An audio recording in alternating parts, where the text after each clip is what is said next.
Olá, como é que você está? E aí, a gente está pronto para mais um sábado aqui de bate-papo sobre a leitura bíblica anual. E aí, como é que está sendo a leitura para você, hein? Tá sendo edificante?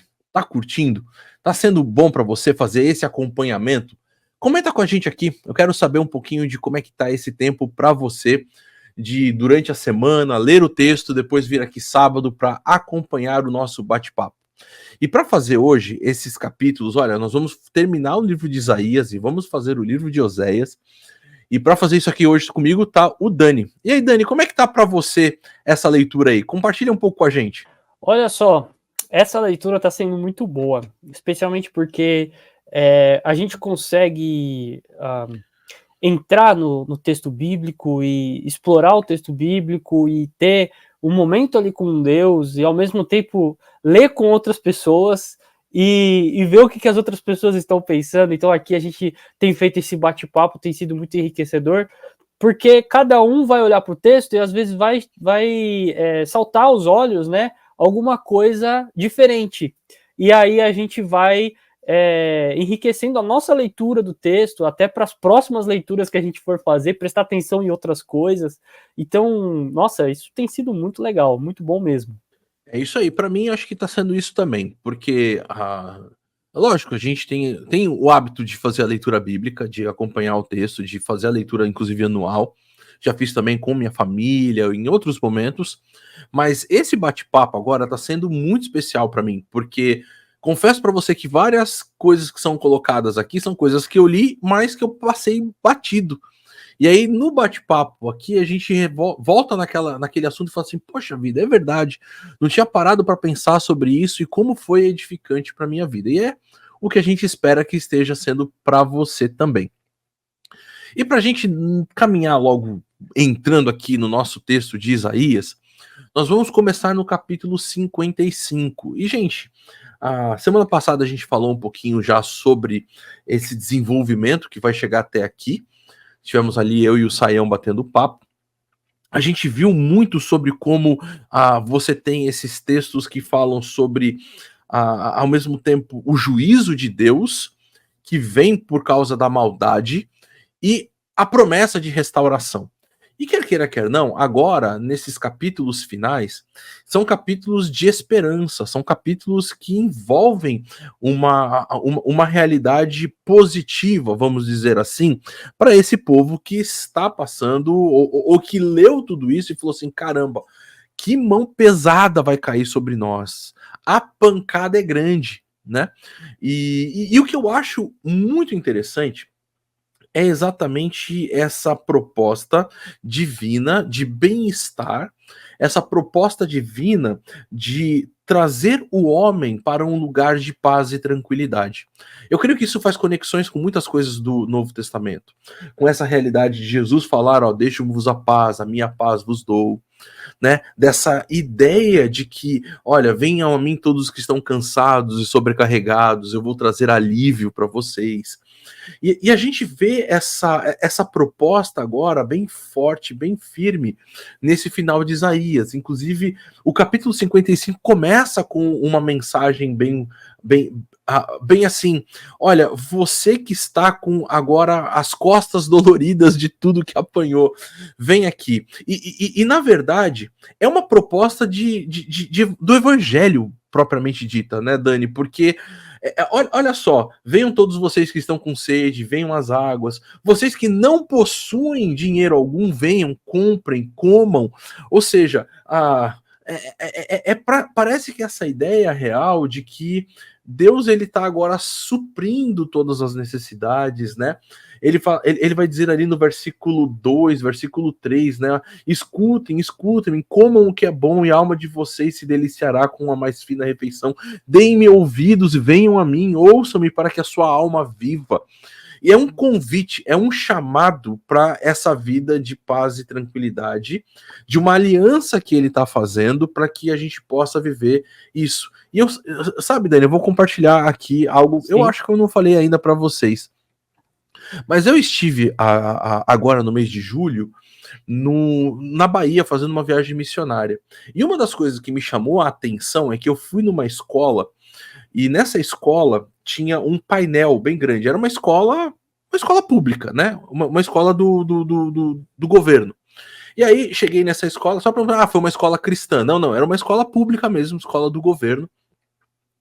Nós fomos lá para conversar, perguntar se a gente podia entrar na escola. A gente tinha bombeiro para fazer curso de primeiros socorros e tal. A gente foi conversar com o pessoal da escola. E aí quando eu olho assim, na entrada estava escrito assim: bem-vindos. Aqui é um lugar de.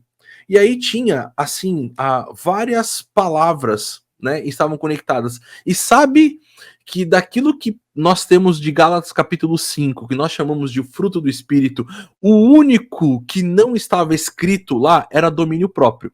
Do resto, todos os outros estavam: paz, alegria, amor, amabilidade, bondade, mansidão. Todos os outros estavam, e alguns outros. E aí eu fiquei conversando com o pessoal da equipe, né? E eu falei: olha só que interessante. Aquilo que o homem mais anseia é aquilo que Deus deu de presente. E é exatamente isso que o texto parece começar a trazer pra gente, né, Dani? Nossa, muito legal isso aí que você compartilhou, Dilean, porque a gente vê o próprio convite das profecias aqui, que a gente pegou nesse bloco que a gente está lendo, que a gente está gravando hoje, ele tem ali, bem já no capítulo 55 e diante, vai ter convites do tipo assim: busquem o Senhor enquanto vocês podem achar. Quer dizer, tudo isso está disponível para a gente no Evangelho, nessa mensagem da salvação que Cristo nos anuncia, e parece que essa é a mesma mensagem desde lá de trás, né? Então, assim, olha, Deus trouxe Israel até esse ponto com uma revelação de qual é a sua vontade para o povo de Israel. Desde o início do livro de Isaías, a gente vê essa ideia de que Israel é uma luz para todos os povos, ou seja, Deus quer cumprir a sua vontade através desse povo. O povo foi desobediente, o povo foi rebelde, e Deus agora ele está trazendo essa mensagem de restauração e dizendo assim: olha, eu estou aqui, venham me buscar, venham atrás de mim, porque é disso que vocês estão precisando, né? Toda essa destruição pela qual vocês estão passando, todas essas desgraças, essas injustiças, essas coisas complicadas que tem aí na sociedade, os juízes corruptos, as pessoas que estão utilizando as balanças adulteradas, aquela coisa toda, né?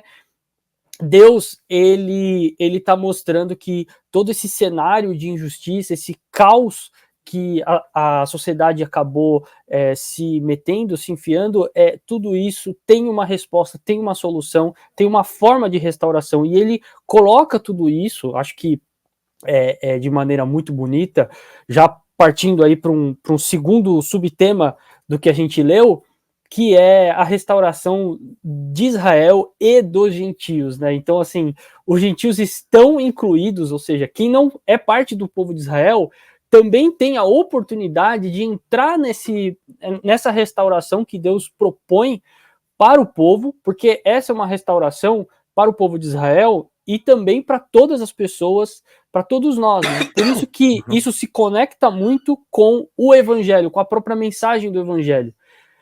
Isso que você leu nessa placa da escola chama atenção porque mostra que é o anseio do ser humano. Tudo que o ser humano realmente precisa, tudo aquilo que falta no nosso coração, tudo aquilo que a gente sente tanta necessidade, na verdade, o que Deus propõe para consertar a nossa vida, né? Exato. E isso que você falou, eu acho que é muito importante a gente frisar, pessoal, porque a gente às vezes tem umas percepções que a gente precisa, vamos dizer assim, a gente precisa converter as nossas, às vezes, posições ou percepções. Até mesmo algumas realidades religiosas, elas têm uma percepção de que ela é vamos dizer assim, ele é o povo de Deus, sabe? Tipo, fechado, extremamente fechado. E uma realidade que está totalmente contrária àquilo que parece ser a descrição bíblica de que toda a terra pertence ao Senhor, de que gente de todos os lugares vem para adorá-lo. Se você olhar, né, como você estava falando do capítulo 55, ele vai dizer lá no versículo 5, com certeza você convocará nações que você não conhece. Como é que eu vou convocar uma coisa que eu não conheço, né? Mas é a ideia de que a mensagem precisa estar disponível para todos, né? A mensagem precisa ecoar em todos os cantos e não ficar fazendo seleção de quem pode ouvir, quem não pode, quem faz parte, quem é de repente digno e quem não é, né? Para essa questão. Diga. Desculpa até te interromper, mas até porque às vezes a gente não se dá conta, mas o problema que Deus se propõe a consertar é um problema universal, é um problema que todos nós, não só Israel está metido nesse problema, a humanidade toda, que é a própria questão desse desligamento, essa desconexão com relação a Deus e o pecado que faz com que a gente, de fato, se afaste do Senhor. Então, Deus chama a gente de volta, apesar da gente ser rebelde. Aquela história toda de que Jesus, né, lá em Romanos capítulo 5 vai falar isso, que Jesus, ele acabou com toda a inimizade. Então, não existe mais inimizade contra Deus, porque tudo isso acaba com Jesus. Então, desculpa interromper, mas só precisava fazer esse comentário. É universal o problema, né? Exato. E olha só que forte, capítulo 56, ele vai dizer. Olha, presta atenção, versículo 3 e 4 em diante, né? Versículo 3 em diante. Que nenhum estrangeiro que se disponha a unir-se ao Senhor venha dizer: é certo que o Senhor me excluirá do seu povo. Gente, isso é muito forte. E mais, ele vai dizer. É impressionante essa forma como Deus transmite a sua mensagem. Ele diz assim: e que nenhum eunuco se queixe, não passo de uma árvore seca. É interessante essa proposta de, vamos dizer assim, de uma bênção, de uma comunhão àqueles que são os considerados menos merecedores, aqueles que são colocados de lado, aqueles que parecem que não podem produzir nada. E ele fala assim: olha, que nenhum diga eu não passo de uma árvore seca. Que ele perceba que ele tem lugar nessa sociedade, que tem lugar para poder estar, para poder se sentir parte do povo, se sentir produtivo. E isso eu acho que é muito legal. Certa vez, conversando com um pastor, a gente estava batendo um papo sobre algumas coisas e eu disse assim, olha, porque a gente tava falando sobre o que isso pode, o que não pode, e aí eu falei assim: olha, se eu creio que o reino é de Deus, e esse reino é dele, ele é o rei, ele é o soberano, e aí eu posso dizer que então ele concedeu inclusive dom para uma pessoa, como é que eu agora vou chegar e vou dizer para essa pessoa que ela não pode servir na igreja, ou ela não pode servir no reino, porque eu tô achando que tem isso ou tem aquilo que não funciona, né? Então, assim, eu acho que isso é muito interessante, muito importante a gente lembrar sempre de que as pessoas têm o seu lugar no reino de Deus, né? E a gente não pode ser exclusivista, a gente não pode ser uma pessoa que vai eliminar. É interessante até que Jesus mesmo, ele vai dar algumas indicações com isso, como, por exemplo, na parábola do bom samaritano, né? Que foi aquele que olhou para o próximo com amor e bondade e que não era bem visto, né?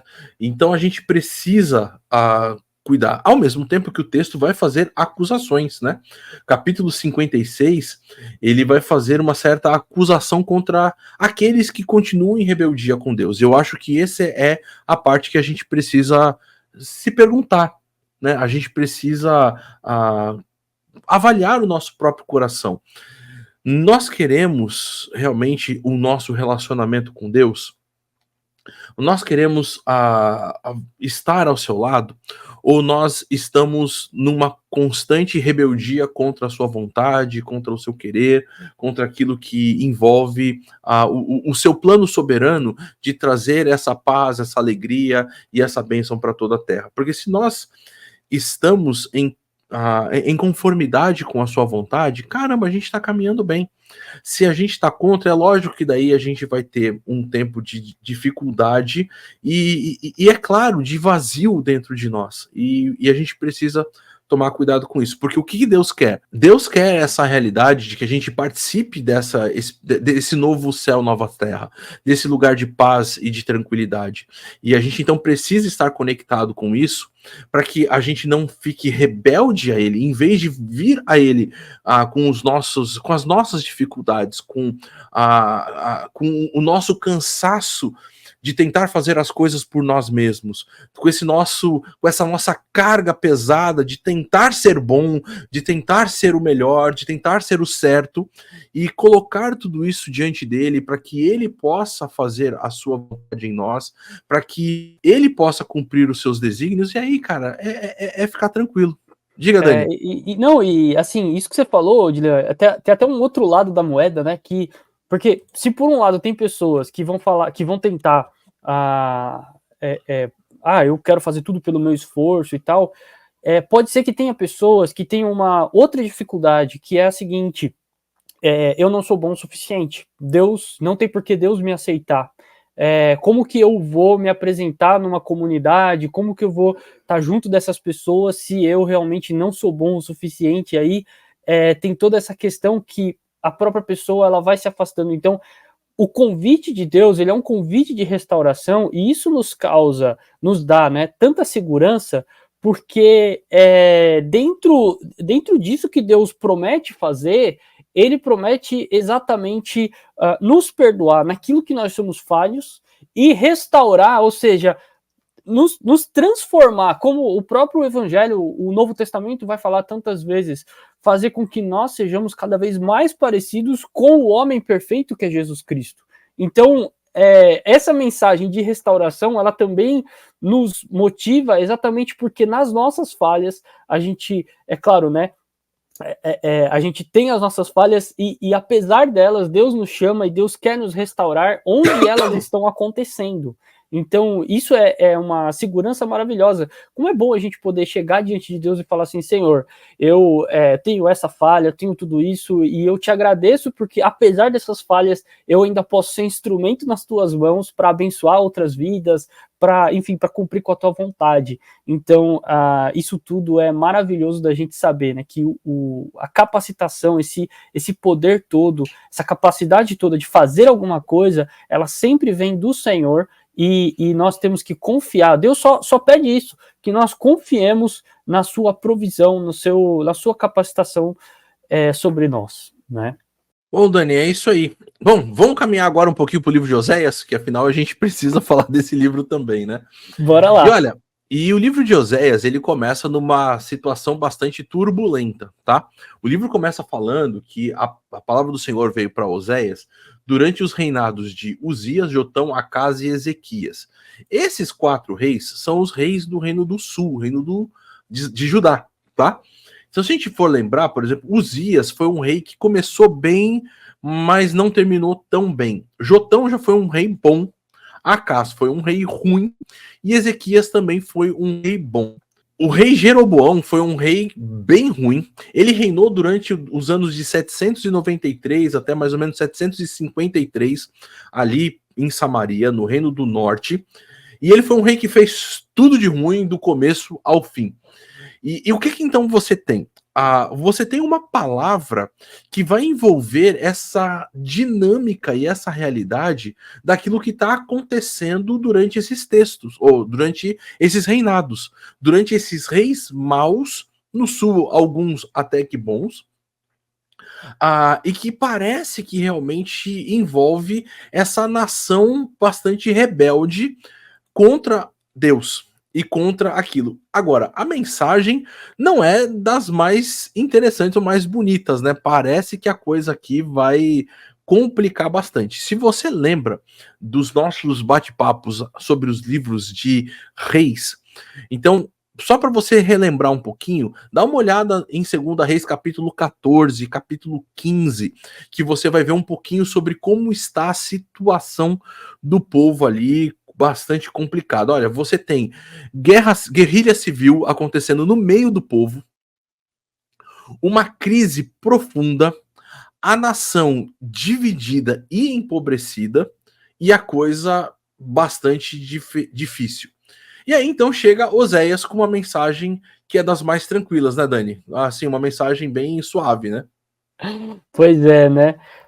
Logo no início aqui a gente já vê uma, uma narrativa, né? Um texto que já causa muito impacto, porque ele está falando, ele começa a tratar dessa situação de Israel com base numa figura, numa narrativa envolvendo um relacionamento com uma mulher adúltera. E tudo isso mostra para gente como Israel, na verdade, se perdeu completamente, né? Porque Deus chamou Israel para ter um relacionamento de proximidade, um relacionamento de intimidade com ele. Tanto a gente vê desde do Êxodo, né? Deus tira Israel do Egito. Aliás, essa figura de tirar Israel do Egito vai ser importante aqui em Oséias, mais para frente, lá no capítulo 11, né? E Deus quer ter esse relacionamento de intimidade com Israel, só que Israel acaba se perdendo completamente. Então, a gente tem essa figura da mulher, que é uma mulher adúltera, e não consegue ter esse relacionamento de intimidade. A gente tem também os nomes dos filhos desse relacionamento, que também são nomes bem chocantes, né? Então, a gente tem ali o Lo-Ruama, que significa não amada, e Lo-Ami, que significa não meu povo, numa forma de mostrar como houve uma desconexão completa daquilo que era a vontade de Deus para Israel. E o que isso me chama muito a atenção, principalmente porque às vezes a gente pode talvez não estar percebendo como o mundo à nossa volta pode nos influenciar a ponto da gente romper com aquilo que Deus quer para a nossa vida e a gente até esquecer de certos princípios, de certos ensinamentos que Deus tem para a gente.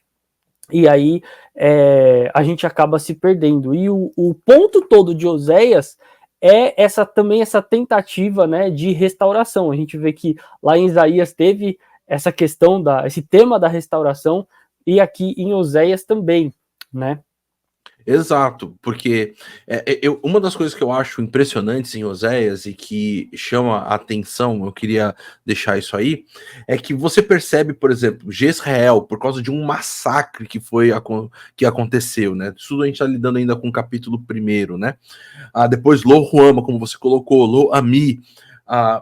Só que mais para frente, o que vai acontecer? Apesar de todas as situações, apesar do abandono, apesar da prostituição, do adultério, apesar de tudo o que pode ser de mal e de desprezível que o texto apresenta, há um chamado de Deus a Oséias dizendo: vá e ame sua mulher. Vá e ame. E isso é essa... Eu creio que isso é muito importante, você que está nos ouvindo agora, por quê? Porque de repente você pode estar passando meio que por aquela situação, não, o que eu fiz não tem mais perdão, o que eu fiz não tem mais conexão, eu agora tô afastado de Deus, eu tô numa situação que não tenho mais volta. E é interessante que a ordem divina, né, o convite divino a Oséias de vá e ame a sua mulher é uma ilustração, é uma figura do amor de Deus por nós, o amor de Deus por seu povo, o amor de Deus pela humanidade, de demonstrar que independente da situação de decadência, o amor dele não está afastado. O amor dele não está distante.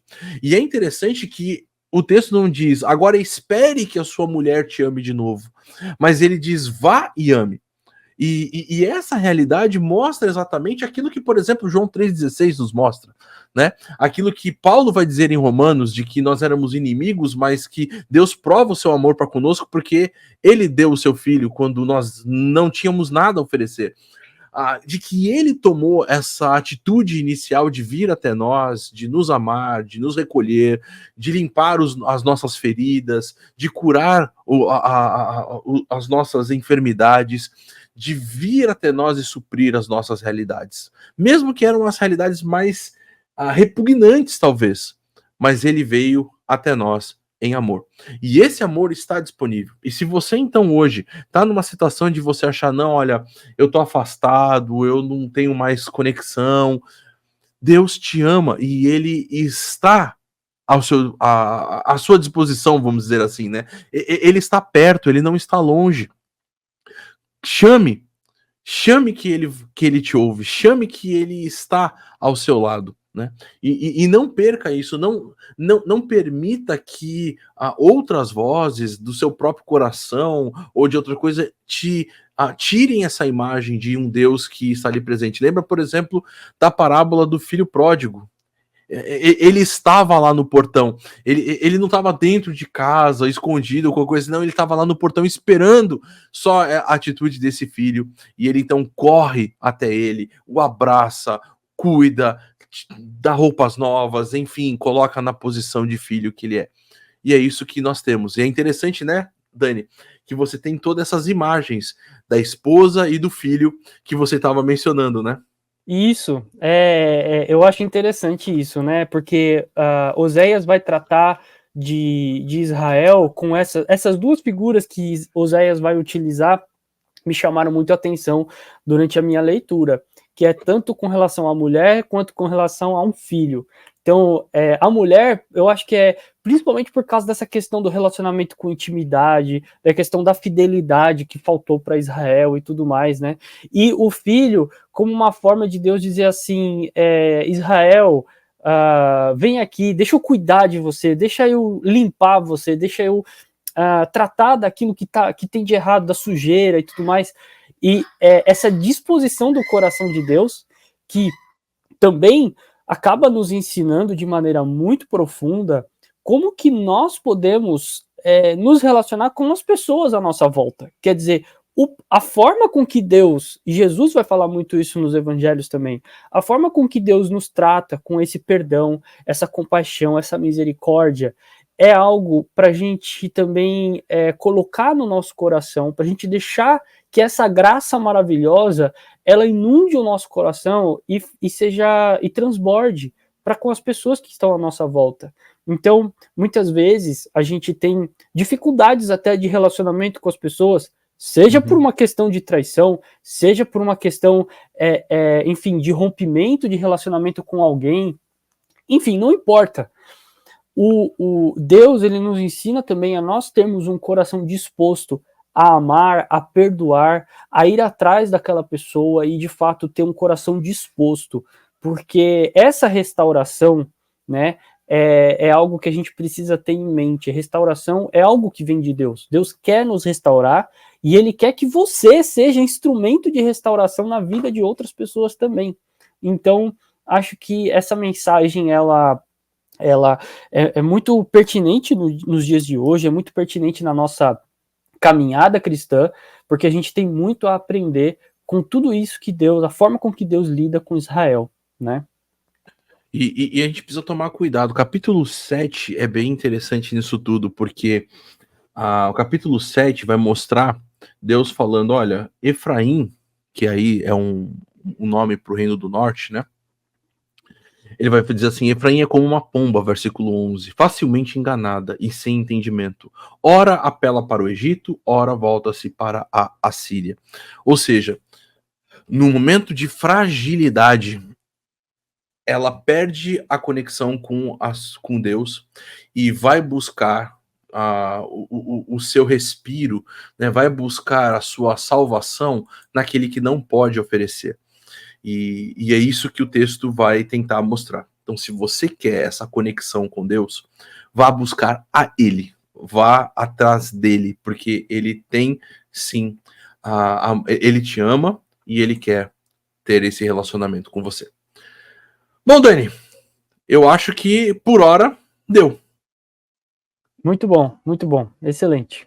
É isso aí. Então, se você está aqui por São Paulo, vem amanhã aqui na Rua Tianguá, número 25. Você vai ter a oportunidade. Às 9h30 da manhã temos o nosso culto, às 11h15 celebração. Você pode vir, conhecer a gente, conhecer o nosso espaço, se conectar com a gente. Se você não está em São Paulo, Amanhã, às 9 horas, sai a nossa celebração online, então aqui no canal do YouTube da EBNU. E você é convidado também a participar conosco, tá bom? Um grande abraço para você, nos vemos no próximo sábado. Tchau! Tchau, tchau.